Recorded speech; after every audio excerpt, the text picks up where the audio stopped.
স্ত্রীর ৪টি ভুলের কারণে স্বামীর সংসারে উন্নতি হয় না। বর্তমানে আমাদের প্রত্যেকটা ঘরের মা বোনরাই চান যাতে করে তার স্বামীর সংসারে উন্নতি হয়, তার স্বামীর রিজিকে বরকত আসে, তার স্বামীর হায়াতে বরকত আসে।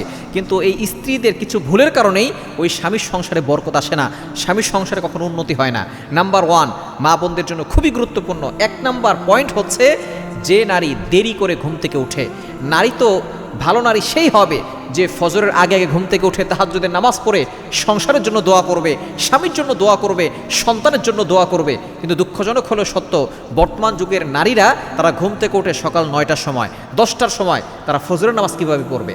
যে সকল নারীরা দেরি করে ঘুম থেকে ওঠে ওই নারীর সংসারে কখনো সুখ থাকে না, ওই স্ত্রীর স্বামীর সংসারে কখনো শান্তি থাকে না, কখনো স্বামী উন্নতি করতে পারে না।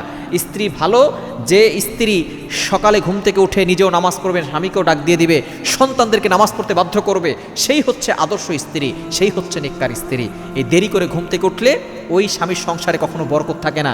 মনে রাখবেন, যার ফজর ছুটে যায় তার জীবনে কোনো বরকত থাকে না। দ্বিতীয় নাম্বার, যে স্বামীর সাথে খারাপ ব্যবহার করে। অনেক স্ত্রী আছে পাশের দেবরের সাথে সুন্দর ব্যবহার করে কথা বলে, পাশের দোকানদারের সাথে রসকস দিয়ে কথা বলে, কিন্তু স্বামীর সাথে সুন্দর করে কথা বলে না।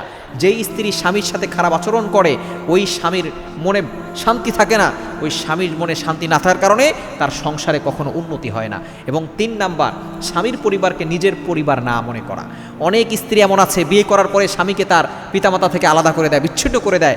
স্ত্রী মনে করে স্বামী বিচ্ছিন্ন হলেই মনে আমরা ভালো থাকতে পারবো। খবরদার, যদি কোনো সন্তানকে তার মা বাবা থেকে দূরে সরিয়ে দেন ওই সন্তানের জীবনে কখনো বরকত থাকে না, ওই সংসারের জীবনে কখনো আপনি শান্তি আনতে পারবেন না। এবং 4 নাম্বার হচ্ছে, যে স্ত্রী স্বামীর কথা মতো না চলে। স্বামী বলে পর্দা করতে স্ত্রী পর্দা করে না, স্বামী বলে নামাজ পড়তে স্ত্রী নামাজ পড়ে না। এই 4টি ভুলের কারণে স্বামীর সংসারে কখনো উন্নতি হয় না।